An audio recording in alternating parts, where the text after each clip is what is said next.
इतिहास खुद को दोहराता है। अफसोस कि 1 साल पहले वाली घटना को अगर हम इतिहास कहें तो और क्या समझा जाए। 1 साल पहले वाली घटना फिर से हो रही है और हम देख रहे हैं। खैर, अब चौंकाने वाली फिक्र।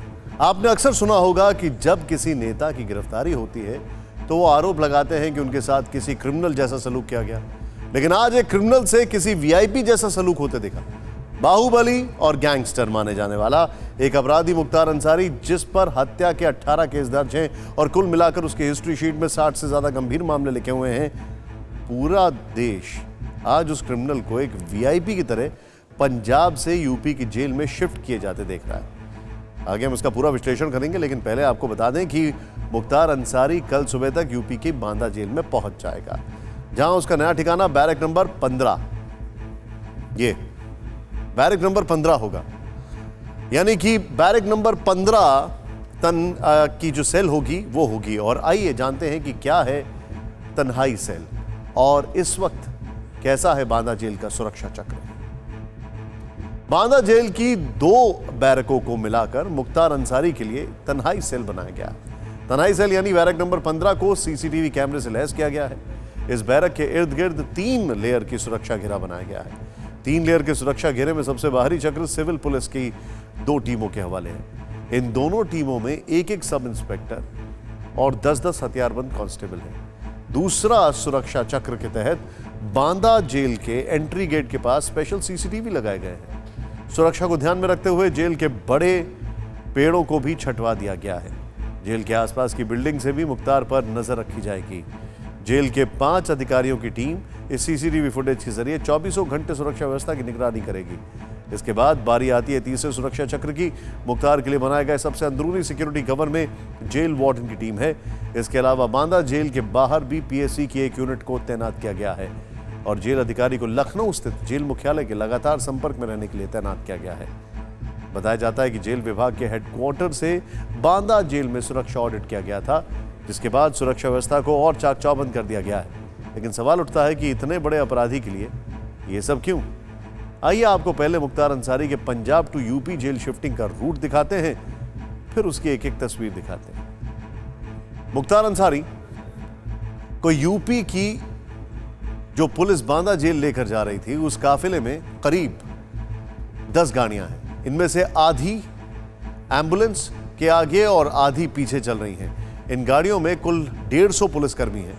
मुख्तार अंसारी को रोपड़ से पानीपत, सोनीपत होते हुए ईस्टर्न पेरिफेरल एक्सप्रेसवे, इसके आगे दिल्ली गाजियाबाद बॉर्डर, फिर नोएडा से यमुना एक्सप्रेसवे के जरिए मथुरा और अलीगढ़ जिले की सीमा से होते हुए आगरा, और आगरा से नेशनल हाईवे के जरिए टूंडला, फिरोजाबाद, इटावा, और इससे आगे औरैया, कानपुर देहात, और फिर कानपुर नगर से फतेहपुर जिले की सीमा से होते हुए चौड़गरा होते हुए बांदा लाया जाएगा। लेकिन सबसे बड़ा सवाल यही है कि एक गैंगस्टर और बाहुबली को जेल शिफ्ट करने के लिए इतने बड़े लाव लश्कर की जरूरत क्यों? आपको जानकर हैरानी होगी कि एक गैंगस्टर को पंजाब से बाहर निकालने में यूपी सरकार को 2 साल लग गए, और 2 साल बाद जब उसे निकाला गया तो उसकी शिफ्टिंग में पुलिस के पसीने छूट गए।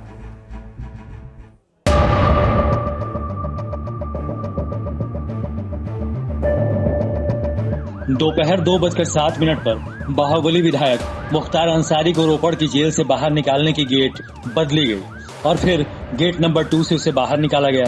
इसके बाद मुख्तार अंसारी एम्बुलेंस में सवार हुआ और उसके आगे पीछे यूपी पुलिस की 10 गाड़ियां। महज 1 मिनट बाद यानी दोपहर 2:08 पर यूपी पुलिस का काफिला मुख्तार अंसारी को रोपड़ जेल से लेकर निकला और यहीं से शुरू हुई बांदा यात्रा।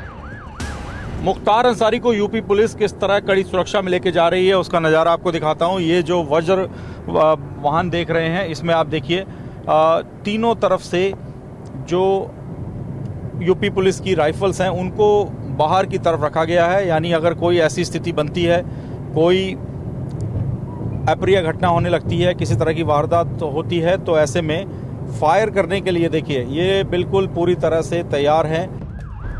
यूपी पुलिस ने मुख्तार अंसारी के लिए सुरक्षा कितनी चाक चौबंद की है, ये उसके काफिले से ही नजर आ रहा है। रोपड़ से निकलकर यूपी पुलिस ने जब मोहाली के लिए पहला टोल पार किया तो करीब 2 दर्जन से भी ज्यादा पुलिस वाले साथ थे। पुलिस इस पूरे सफर की वीडियोग्राफी भी करवा रही है और इसका इंतजाम यूपी पुलिस की एक जीप में किया गया है। मुख्तार अंसारी के काफिले के साथ यूपी पुलिस का वज्रवाहन यानी बख्तरबंद गाड़ी भी चल रही है। उसमें बैठे जवानों ने 3 तरफ से हथियारों की नली को बाहर निकाल रखा है, मतलब वो एक्शन मोड में है। और इधर मुख्तार अंसारी की जेल शिफ्टिंग के दरमियान एक्शन मोड में TV9 भारतवर्ष के संवाददाता और कैमरा पर्सन भी हैं, जो यूपी पुलिस के काफिले के साथ चल रहे हैं और दर्शकों को पल पल का अपडेट दे रहे हैं। आपको दिखाते हैं, इस वक्त नेशनल हाईवे 1 पर अंबाला के शाहबाद में मौजूद हूँ।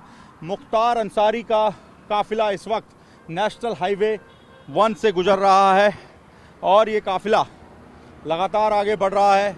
आप देखिए, यूपी पुलिस की गाड़ियाँ एस्कॉर्ट कर रही हैं और बीच में एक एम्बुलेंस आपको आती हुई दिखाई दे रही है। इसी एम्बुलेंस में मुख्तार अंसारी मौजूद है। रोपड़ से बांदा तक का सफर करीब 900 किलोमीटर का है और इसे पूरा करने में 15 घंटे तक लग सकते हैं। यूपी पुलिस की कोशिश है कि 9 से 10 घंटे में ये सफर पूरा हो सके। इसीलिए हरियाणा की सीमा तक पंजाब पुलिस ने रूट क्लियर कराया और बार बार इसके रूट को बदला भी गया और मुख्तार अंसारी एम्बुलेंस में लेटकर सफर करता रहा। शाम करीब 5:45 बजे मुख्तार अंसारी का काफिला सोनीपत में चंद मिनटों के लिए रुका। मुख्तार अंसारी एम्बुलेंस में है और आप देखिए यूपी पुलिस की कितनी कड़ी सुरक्षा है और एक सुरक्षा घेरा यहाँ पर बनाया गया है। किसी को भी एम्बुलेंस तक जाने की परमिशन नहीं दी जा रही। मैं आपको बता दूं कि यहाँ से ईस्टर्न पेरिफेरल एक्सप्रेसवे सिर्फ 4 किलोमीटर की दूरी पर है और उसके बाद ये काफिला उत्तर प्रदेश में दाखिल होने के लिए उस तरफ से बढ़ेगा। आप देखिए, एम्बुलेंस में मेडिकल टीम भी मौजूद है और लगातार आप देखिए यहाँ पर मीडिया कर्मियों को रोकने की कोशिश भी की जा रही है। इस दौरान मुख्तार अंसारी की एम्बुलेंस के चारों ओर भारी हथियारों के साथ पुलिस बल तैनात रहा।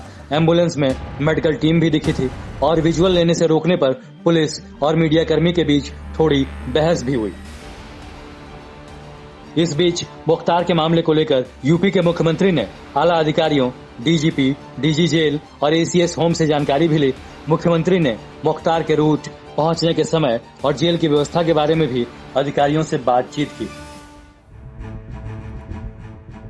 फिक्र की बात यह है कि जब मुख्तार अंसारी इतना बड़ा अपराधी है तो फिर पंजाब से उसे वापस यूपी की जेल में लाने में 2 साल कैसे लगता है? कैसे वहां के महकमे ने कानून और संविधान का मजाक बनाकर 9 बार मुख्तार को वापस लाने के यूपी पुलिस को बैरंग लौटा दिया? ये वाकई शर्म की बात है। अब जब मुख्तार अंसारी वापस जा रहा है तो पंजाब सरकार को भी ये देखना होगा कि आखिर ओछी सियासत के लिए इतने बड़े अपराधी को 2 साल तक क्यों बचाया जाता रहा। परवाह देश की, सोमवार से शुक्रवार रात 10 बजे TV9 भारतवर्ष पर।